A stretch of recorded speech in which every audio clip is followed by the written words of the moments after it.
Good afternoon, guys. Chef Redbeard here with Dherbs Kitchen. This afternoon, we have something really special for you, pumpkin spice. It's fall, you see it everywhere, it's on commercials and TV. So today we're gonna make your very own pumpkin spice. So here we have some ground cloves. And so this recipe is really simple. It's the same measurements for all the spices. Once you get the hang of it, you can kind of tweak it to your flavor profile and preference. So here we're gonna do 1.5 tablespoons of the ground clove.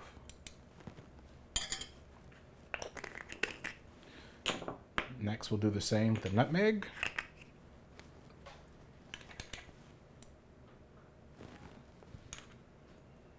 Very flavorful, aromatic, earthy flavors.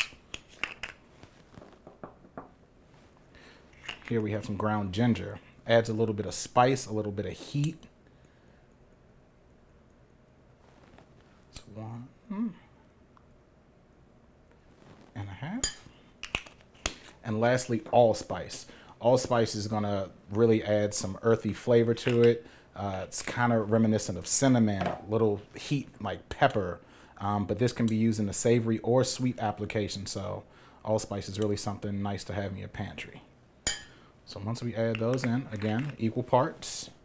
Just want to give it a mix with a spoon or a fork. I like a fork to just fully incorporate it.